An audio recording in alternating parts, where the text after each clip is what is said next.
Hi guys, Bobby Gasser. I got myself some records, a couple of 45s. I went to I got a 45 on an album that I got on the internet, mailed them, eh? And I went to a record store last week. First time I've been to a record store since before the pandemic, right? Just before the pandemic. And I had to get out, right? I just had to get out, right?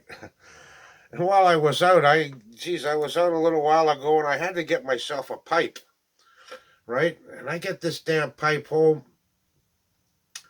and I find out, look at the bowl on that. It's not for grass or hash. I can't put a screen in there. It's a crack pipe, for Christ's sakes. I don't do crack, right? I tried it years and years ago, wanted to see what everybody was all hepped up about and shit like that. Stuff's garbage. I can't understand how people got addicted to it. It's such a shitty drug. It really is. I had a buddy of mine bring me over four different types of grass to check out. I do that for people. They grow it, and I've been doing it for a long, long time. They bring me grass to check out, and I give them a number, 1 to 10. I tell them how good it is. In my opinion, right? I've been smoking it since the '60s, right? So I know. Bobby knows grass. Uh, okay, let's get on with the records here. What the hell happened there?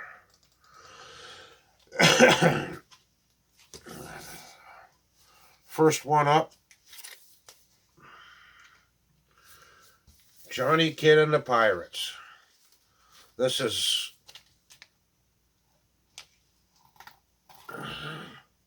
that's how the guy at the record store grades them, eh? He sight grades them. He don't play grade them.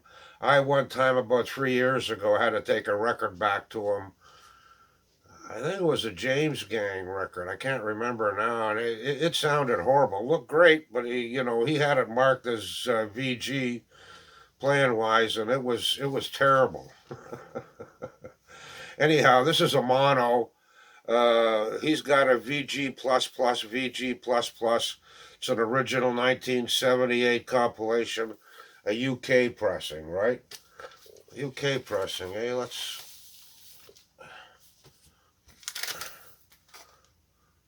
the Vinyl Museum, Peter Dunn's Vinyl Museum.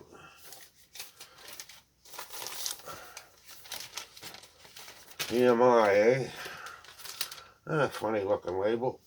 I like the plastic cover he's got here, though, eh? Johnny Kidd and the Pirates. I mean, shaking all over. He did the original, eh?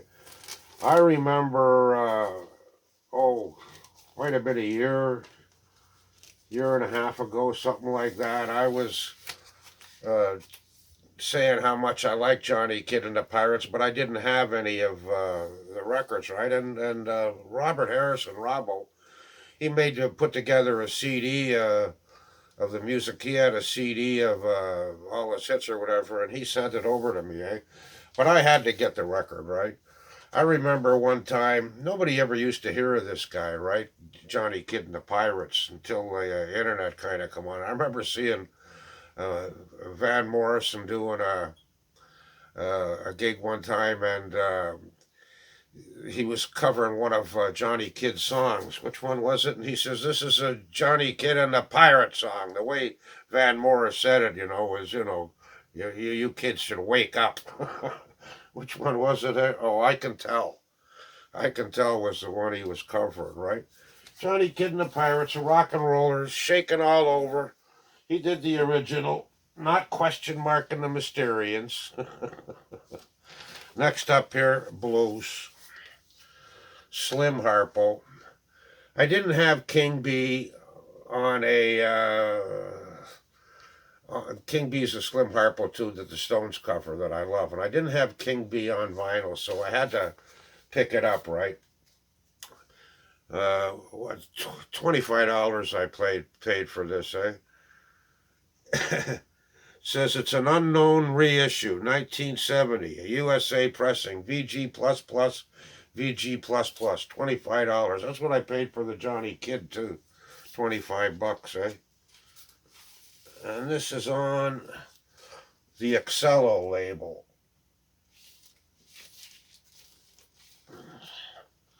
Excello, was that Chess or VJ Records, Excello? I think that was VJ Records, Excello. I don't remember.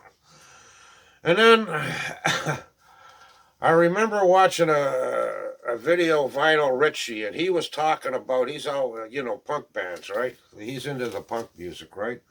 And Vinyl Richie was talking about it. He's always talking to punk bands and everything. And I seen him talk about the Blow Monkeys.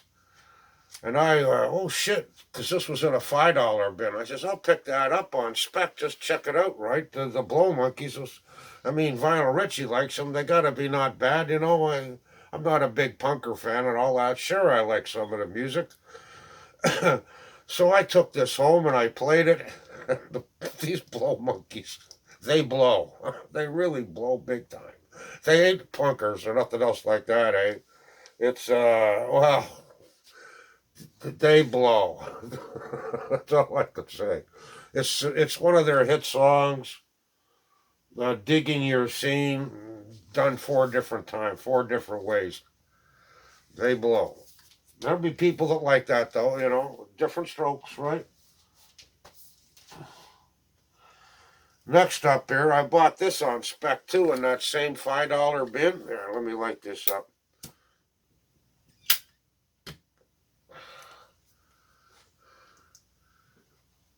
What's his name again?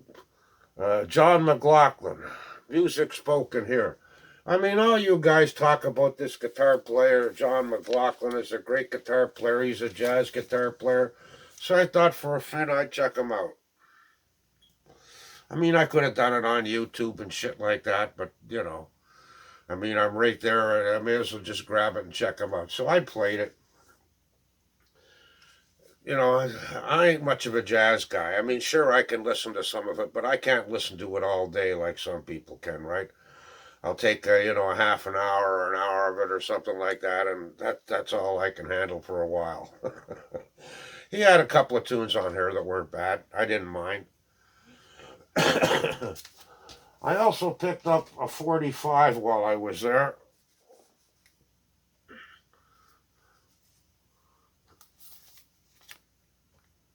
The Capris. God Only Knows. Now, this isn't the There's a Moon Out Tonight Capris. When was that? 1960 or 61? This is Capris from a lot earlier black guys, right? Sort of like a gospel band, and it's an early record, so I want it. It's not classic good or anything else like that, but it's something I wanted, right? I like the earlier tunes, just like it's sort of like doo-wop, gospel-y doo-wop. And then I ordered I ordered a couple of things. What did I just drop? My lighter. I ordered a couple of things on the internet, a 45 on an album. Z sent me this t-shirt a while back.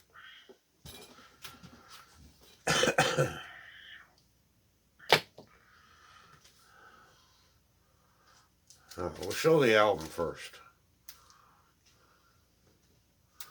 Buddy Holly, a compilation album.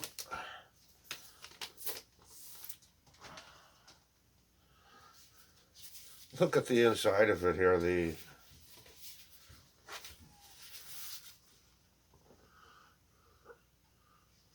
And what it is, it's all the same picture of Buddy Holly, all gapacioed together here to make a picture of Buddy.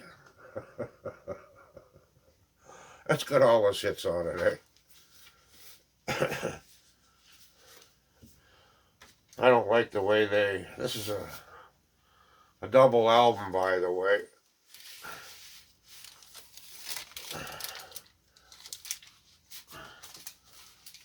Got them both in here. Silly way to package something. These I don't know what you call them, uni packs or something like that, and to put two albums in there. And the last thing I got, and one of the things I wanted more than anything else, is a 45. Took me a while to find this too. It's, you guys know the Blues Brothers, Dan Aykroyd and John Belushi.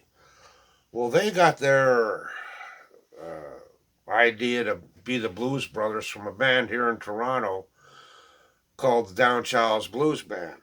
Two brothers, right? And they'd be fighting, and the Hawk, Richard, the lead singer, he would, he would fight with his brother, and got fired by his brother, and and the guy that they put in singing, once he got fired, was a good friend of mine, Tony Flame, and he was the lead singer for a couple of years, and he does a song here.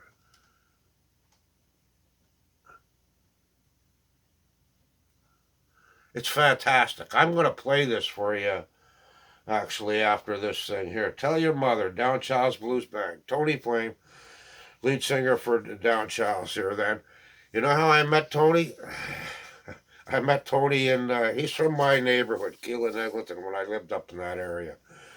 And how I met him was I was at a Y dance. I was 17 years old. I was at a YMCA dance, first time there. And it was a great dance.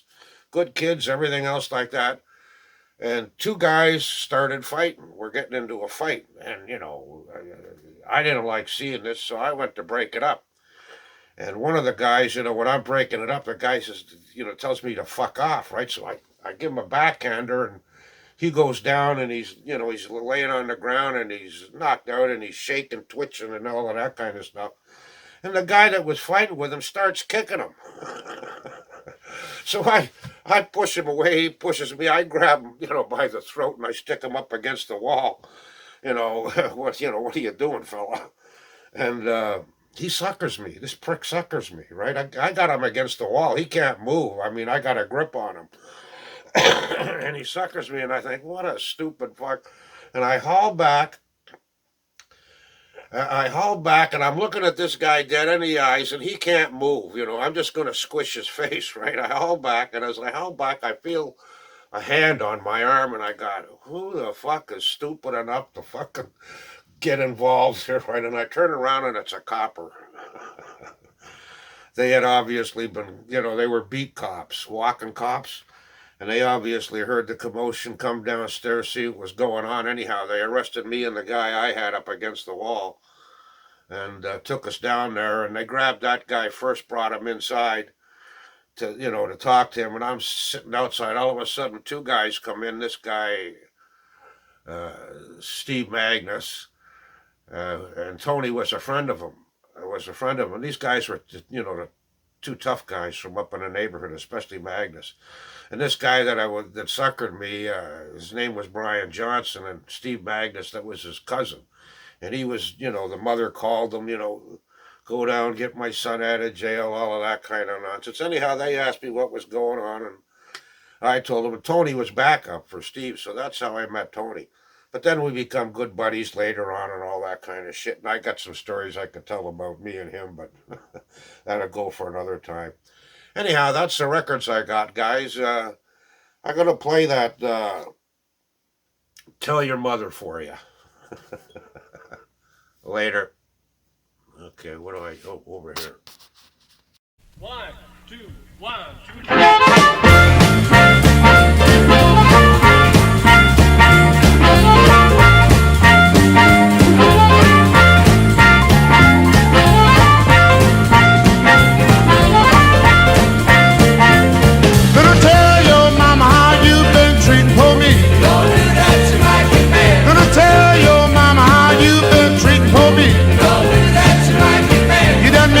Love and I ain't gonna let you be. Don't do that.